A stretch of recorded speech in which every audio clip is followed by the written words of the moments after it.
So how does China's data surveillance system work, and how is it useful in a pandemic? It all starts with this, a national ID card. You need one to pretty much do anything in China. From buying a mobile phone to using any app, everything you do leaves a data trail linked back to your ID.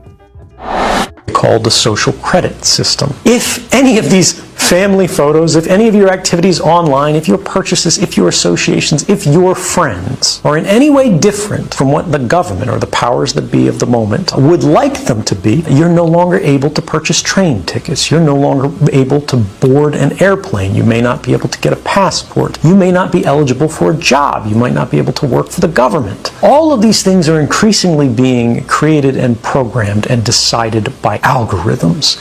And those algorithms are fueled by precisely the innocent data that our devices are creating all of the time, constantly, invisibly, quietly, right now. Our devices are casting all of these records that we do not see being created, that in aggregate seem very innocent. You were at Starbucks at this time. You went to the hospital afterwards. You spent a long time at the hospital. After you left the hospital, you made a phone call. You made a phone call to your mother. You talked to her until the middle of the night. The hospital was an oncology clinic. Even if you can't see the content of these communications, the activity records, what the government calls metadata, which they argue they do not need a warrant to collect, tells the whole story. And these activity records are being created and shared and collected and intercepted constantly by companies and governments. And ultimately it means as they sell these, as they trade these, as they make their businesses on the backs of these records, what they are selling is not information. What they are selling is us. They're selling our future. They're selling our past. They are selling our history, our identity,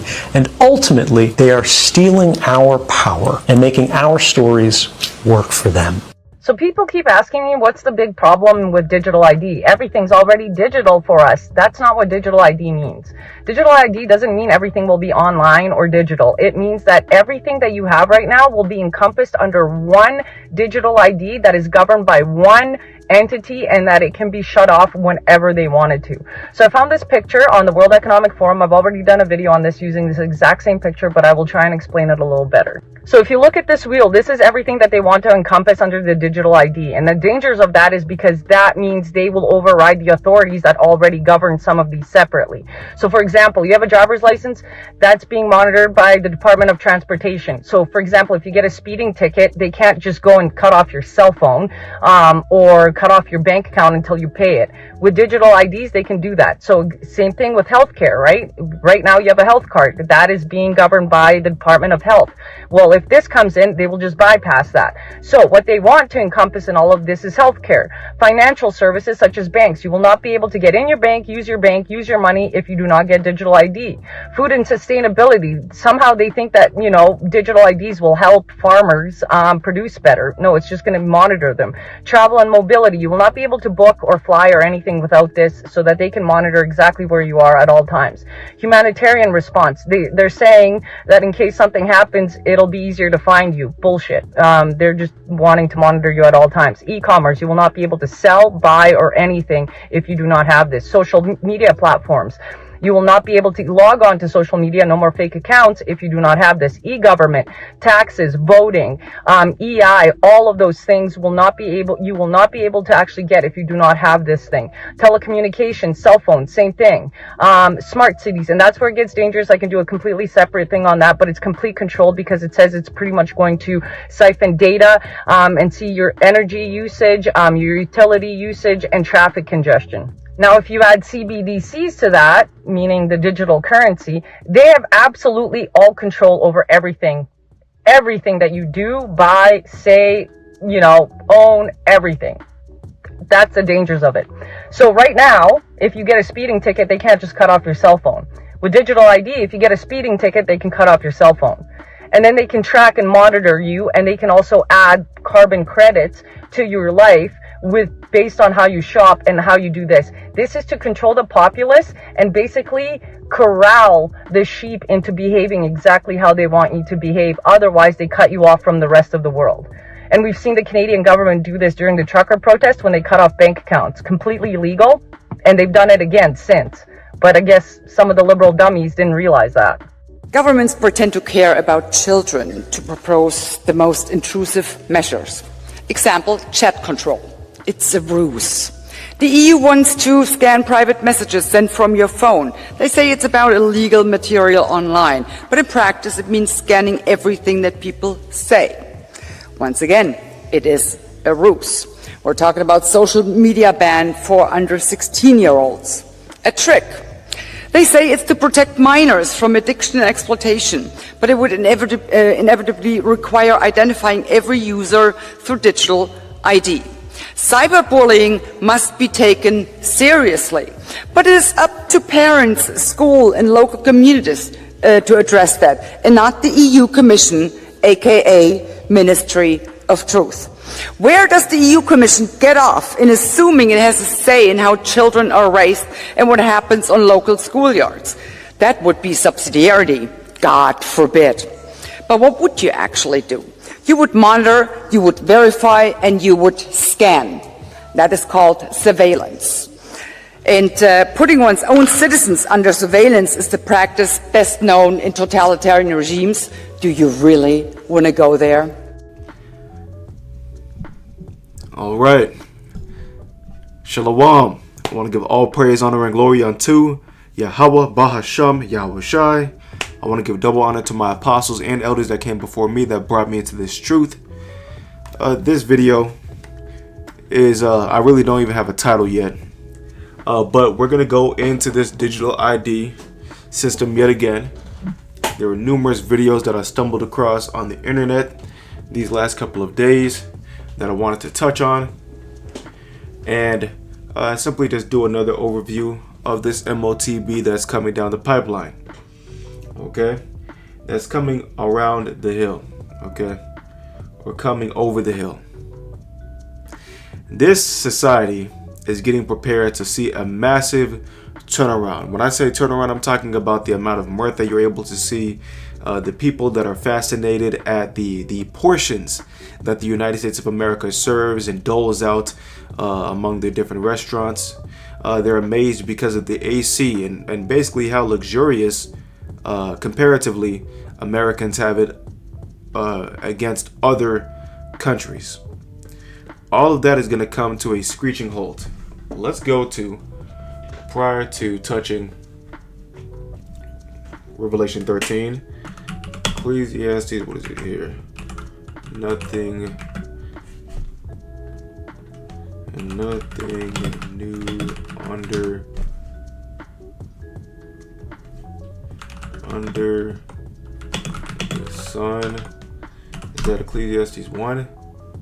Yeah, this is the book of Ecclesiastes, chapter 1 and verse 9. The thing that hath been is that which shall be, and that which is done is that which shall be done, and there is no new thing under the sun.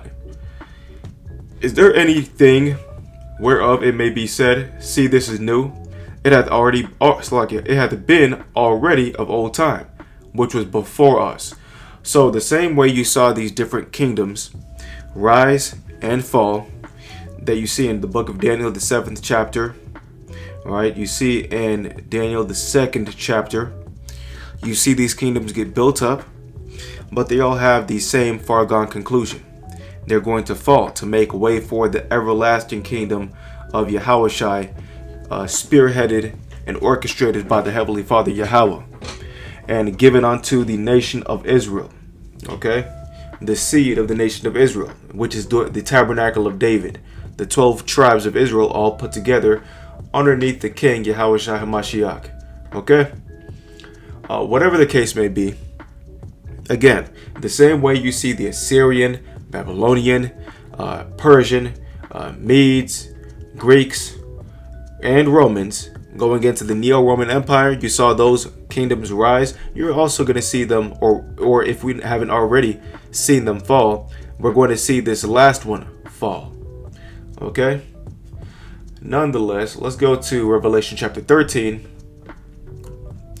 and we can start here at 15. And he had power to give life unto the image of the beast, that the image of the beast should both speak and cause that as many as would not worship the image of the beast should be killed. This is not only talking about a people group, this is also talking about a system, okay?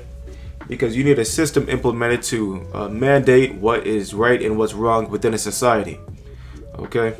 So this image of the beast is that system of the Neo-Roman Empire, spearheaded by, Babylon the Great, as well as NATO and the EU. Of course, the United States is amongst NATO. Whatever the case, okay, whatever the case, this MOTB is going to be implemented by this beast. We'll see it here.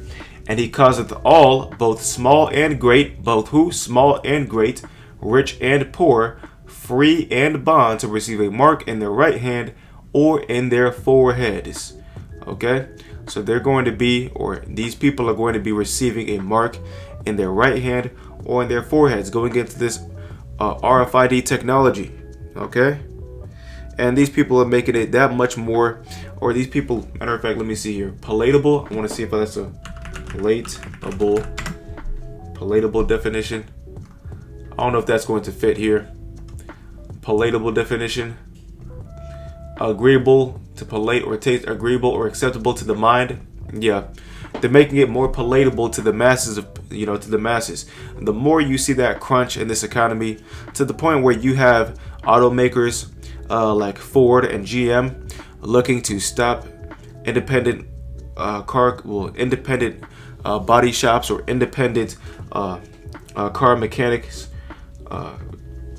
When it comes to them fixing and maintaining vehicles, they're trying to stop that. They're trying to shut that down and trying to make it a felony. There's a bill on the books on that right now. Let's go to let me try to pull that up here real quick. GM and Ford want to stop you from working on your car. Pardon me, this is a mechanical keyboard and it's very annoying. Yeah, look at this here. Trump says Ford, GM pushing bill to restrict right to repair. Right, so if you know anything about right to repair, it's really big in the tech industry when it comes to companies like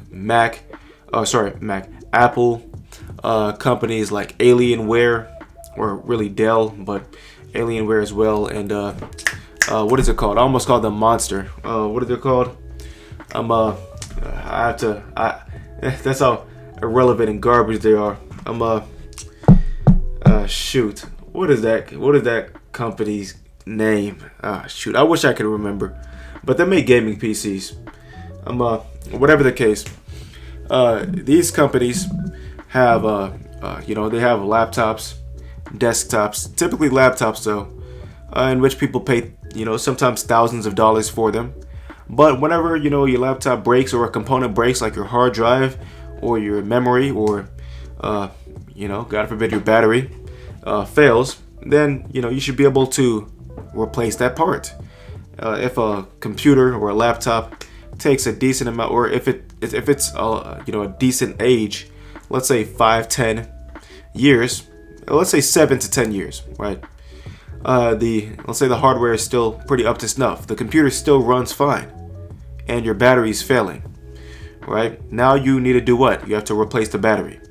Now, what happens whenever the company, the manufacturer of the computer, does not sell that battery anymore? Then you're pretty much asked out. You're SOL, right? So now you're basically having to use it as a desktop on AC power. But what if you don't want to use your laptop that you purchased to carry around on AC power? Then you're going to have to find a laptop. Sorry, you're going to have to find a battery for your laptop. Right, so again, if there are companies that do contracts with certain manufacturers of the batteries that they use to, deploy their computers, and they don't allow those companies to sell your dumbass that battery, then you're screwed. All right, you are screwed. And at best, you can probably purchase yourself a third-party battery or an aftermarket battery, but more than likely, it's not going to last you anywhere as close as the battery that you originally purchased. Not only that, but the amount of difficulty, the level of of expertise you have to replace some of these components on these computers, it can sometimes be, it can be completely unnecessary, to the point where you don't even think it's necessary to replace that part. You're better off probably replacing the computer entirely, because you don't want to make any mistakes that will cause any damage on that component. Whatever the case may be, I didn't want to go off on a tangent, but I'm just saying that these are the things that are coming down the pipeline. People are thinking that everything is sweet right now, and of course they're not. Okay, as we can see here, this economy is tightening, man, to the point where people are gonna have to go straight to the manufacturer just so they can get their cars repaired. And instead of being able to just do a normal oil change or a tire rotation, a brake replacement on your vehicle, now you're gonna have to go straight into your local Ford dealership, wherever it may be. Okay, your local Chrysler dealership, if you buy that nonsense. All right. Anyway, again, let's look here. All of these people groups are going to have to conform to this new system that's being doled out. And he causeth all, both small and great, rich and poor, free and bond, to receive a mark in their right hand or in their forehead. So nobody's going to be able to escape this. And that no man might buy or sell, save he that had the mark, or the name of the beast, or the number of his name. You see that? So all these different things are going to have to occur, in which the kingdom of heaven is going to be beautifully established on the earth. These people that take this MOTB, what's going to occur to them? What's going to happen to them? This is the book of Revelation chapter 14 and verse 9. And the third angel followed them, saying with a loud voice, if any man worship the beast and his image, and receive his mark in his forehead or in his hand, the same shall drink of the wine of the wrath of the power, or the wrath of God, which is poured out without mixture into the cup of his indignation, and he shall be tormented with fire and brimstone in the presence of the holy angels and in the presence of the Lamb. Who is the Lamb? Yahushua. The angels are the host of heaven. Right? How beautiful is that? How magnificent of a sight is that going to be? And the last thing that I want you to be is caught inside of that destruction. Right? Taking that MOTB is going to completely get you cast out, completely annihilated and dismembered by this nuclear thermal destruction, or the laser beams, whichever one catches you.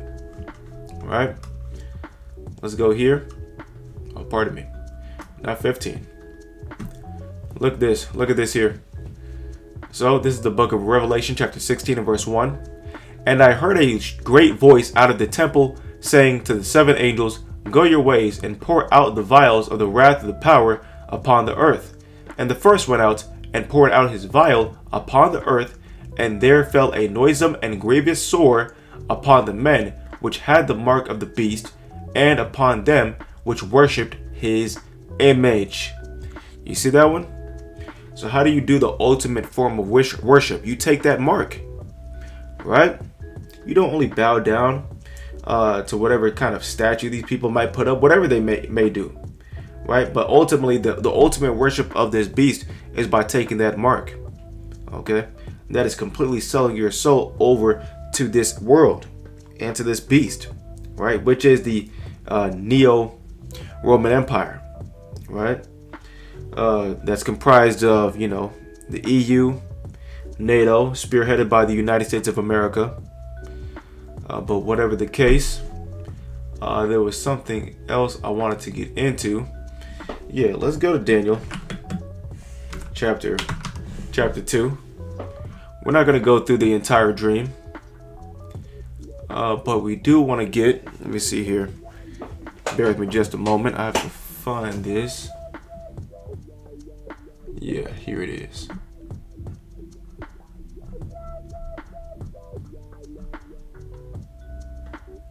Yep.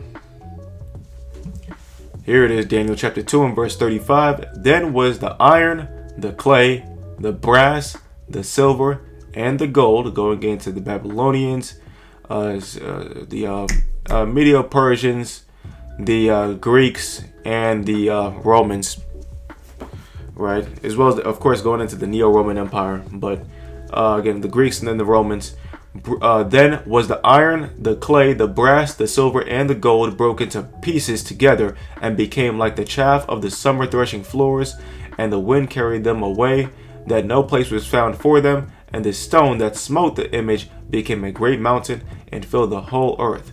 If we skip up to verse 34, we'll see that.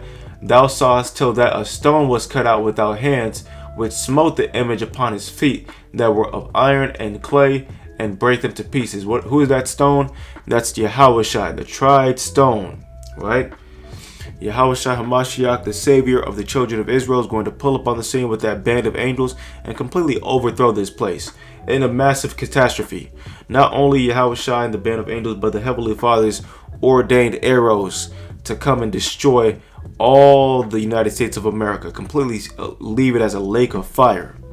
A magnificent overthrow here in Babylon, right? Here in the Neo-Babylonian Empire, Babylon the Great, the daughter of Babylon, is going to be completely destroyed, right? And whatever's left over, Yahushua and the angels are going to be completely ridding this earth of it, okay? To the point where you're going to have nothing but a wasteland for the beasts of the field, right? Let's go to Isaiah 34, and we'll end off here. Isaiah 34 and verse 8. For it is the day of Yahweh's vengeance, and the year of recompenses for the controversy of Zion, and the streams thereof shall be turned into pitch, and the dust thereof into brimstone, and the land thereof shall become burning pitch. It shall not be quenched day nor night. The smoke thereof shall go up forever, from from generation to generation. It shall lie waste. None shall pass through it forever and ever. But the cormorant and the bittern shall possess it, the owl also and the raven shall dwell in it, and he shall stretch out upon it the line of confusion and the stones of emptiness. You see? So, this place is going to be left for animals, right? Unclean beasts. They're going to be inhabiting it. They're going to be throwing a party while Esau is completely destroyed. And the trees are going to rejoice, if there are any trees left. Whatever the case, this is just a quick video to go over the MOTB. Saw a decent amount of video, so I wanted to take this opportunity to go over this real quick. Again, this place is completely changing. Completely, right before your eyes. That squeeze is in. Donald Trump got his little deal. You know, there's only talks of it right now, of course. There's nothing on paper. But that's irrelevant. That does not matter at all. There's not gonna be anything that he nor any other person on the earth can do to change what is coming for Babylon the Great. And that is a day that is being waited on, and we are patiently going to continue to wait until our Savior comes to bring us out of this disgusting, wicked, evil captivity, in which a lot of people in the United States of America are beginning to realize. They're starting to realize that, you know, we basically live in in basically a box, right? A controlled prison. A really large prison, I would say. Okay, and there's something, not to steer off track, but just a brief detour. You have different things that are coming about, right? I believe it was today or yesterday. I don't know if any brothers play video games, but you have Black Ops 1 and Black Ops 2, Call of Duty, being ported into the PlayStation 5 servers. So you're going to be able to play these two video games that are pretty nostalgic for people, okay? And I, for one, am going to definitely be indulging in that, okay? But this is all just a distraction for the masses. Again, just more, breads and, you know, bread at the circus, man. You just had the UFC event, the White House card, take place on Sunday. And, you know, people were enjoying it. It was very controversial. Saying Elliot Taporia getting his ass whooped like that by Justin Gaethje, I believe that's his name, and Alex Pereira getting his ass whooped by Cyril Gane, right? Even though, you know, Cyril Gane, I mean, come on, what are you going to do with that? But even though he had those illegal blows to the back of the skull, I think that was pretty crazy, and he at least lost standing on his feet. Or damn near standing on his feet. Whatever the case, again, I don't want to go too far off, but again, this is just going into the these distractions, okay? Not to mention the World Cup is happening here in the United States right now, and the New York Knicks winning the NBA championship. All these magnificent things happening in the world, right? But again, pardon me for going off on that detour, but I just wanted to highlight these different things that are occurring on the earth right now that can truly, lull the masses to sleep.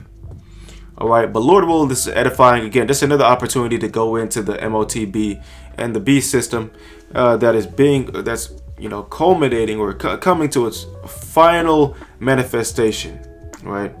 Whatever the case may be, I want to give all praise, honor, and glory unto Yahweh, Bahashem, Yahweh Shai. I want to give double honor to my apostles and elders that came before me that brought me into this truth, and to you brothers that are putting in this work around the four corners of the earth. I say much love to you and a hearty shalom. Until next time, again, shalom.